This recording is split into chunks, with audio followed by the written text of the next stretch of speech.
এই সাইড শুয়েছিল তো এই সাইড দিয়ে একটা পোকা যে এই সাইড দিয়ে বেরোচ্ছিল, ঠিক আছে? তখন তারা বলছে শি ইজ ডেড। ঘরের এই পজিশন কেন? সন্তানরা সমাজে প্রতিষ্ঠিত, একজন সরকারের আমলা, একজন বুয়েটের শিক্ষক, আরেকজন কানাডা প্রবাসী, মেয়ে জামাতাও বিশ্ববিদ্যালয়ের শিক্ষক। অথচ রাজধানীর মিরপুর 11 নম্বরের একটি ফ্ল্যাট থেকে নূরজাহান বেগম নামের 75 বছর বয়সী এক বৃদ্ধার অর্ধগলিত ও পোকা ধরা মরদেহ উদ্ধার করেছে পুলিশ। গত রোববার রাতে জাতীয় জরুরি সেবা 999-এ ফোন পেয়ে পুলিশ যখন লাশটি উদ্ধার করে তখনও ঘরটি ছিল চরম অপরিচ্ছন্ন ও আবর্জনায় ভরা। মিরপুরের ওই ফ্ল্যাটে নূরজাহান বেগম তার মেয়ের সঙ্গেই একটি আলাদা কক্ষে থাকতেন।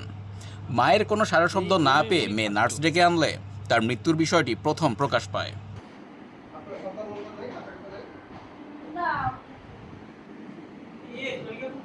মরদেহে পোকা জমে যাওয়ার কারণে প্রাথমিকভাবে এলাকাবাসীর ধারণা ছিল উদ্ধার হওয়ার অন্তত 6 থেকে 7 দিন আগেই ওই বৃদ্ধা মারা গেছেন। তবে ময়নাতদন্তের মর্গ সূত্রের দাবি, মৃত্যুর পর নয় বরং জীবিত অবস্থাতেই চরম অবহেলা ও নোংরা পরিবেশের কারণে ওই বৃদ্ধার শরীরে পোকা ধরেছিল। আপনি কত বছর যাবত এখানে আছেন? আমার বিয়ে হয়েছে 2004 সালে, তারপর থেকে আসি। 2004 থেকে এখানে আছেন? 2004 থেকে আসি। আপনার হাজবেন্ড কই? আমার হাজবেন্ড 2018 সালে মারা গেছে। 2018 সালে মারা গেছে? হ্যাঁ। আপনি কি করেন? আমি শিক্ষকতা করি। কোথায়? মিরপুর ইম্পেরিয়াল স্কুলে। মিরপুর ইম্পেরিয়াল স্কুলে। তাহলে এখন আপনার মা আর আপনি থাকতেন এখানে? হ্যাঁ।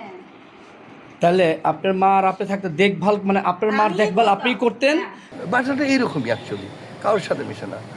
তো তাদের এই মিশন তার ঠিক আছে। কি মারা গেল জানা গেল যে 4তলা ওই বৃদ্ধ মহিলাটা, যার নাম বোধহয় নূরজাহান বেগম, সে মারা গেছেন অবহেলা জড়িত, এবং বিরাট অবহেলা। শুধু অবহেলা না, মেয়ে যদি এইভাবে আপনার কাজ করে তাহলে কার কাছে সে নিরাপদ? আপনি আমাকে একটু বলেন। এই সাইড শুয়েছিল তো এই সাইড দিয়ে একটা পোকা যে এই সাইড দিয়ে বেরোচ্ছিল, ঠিক আছে? তখন তারা বলছে শি ইজ ডেড। তখন তারা তাড়াতাড়ি 899 একটা কল করে দিচ্ছে, ব্যাস বাদবাকিটা পল্লবী থানা। এই ঘটনার পর স্থানীয় বাসিন্দাদের মাঝে তীব্র ক্ষোভের সৃষ্টি হয়েছে। এলাকাবাসীর প্রশ্ন, মিরপুরের ওই বহুতল ভবনটির মালিক হওয়া সত্ত্বেও এবং সন্তানেরা সমাজে উচ্চ প্রতিষ্ঠিত থাকার পরও কিভাবে একজন মাকে এমন নির্মম ও নোংরা পরিস্থিতির শিকার হয়ে মারা যেতে হলো।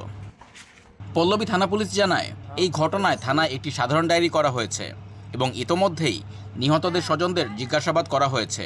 মৃত্যুর সুনির্দিষ্ট কারণ এবং সঠিক সময় পুরোপুরি নিশ্চিত হতে শহীদ সোহরাওয়ার্দী মেডিকেল কলেজ মর্গের চূড়ান্ত ময়নাতদন্ত প্রতিবেদনের জন্য অপেক্ষা করছে পুলিশ। ওই কুরবানির জন্য আমরা কুরবানির ঈদে কল করছি। এটা কি কুরবানি? এটা কুরবানি? এটা কিচেনে তো রান্না হয় না কয়েক বছর মনে হচ্ছে।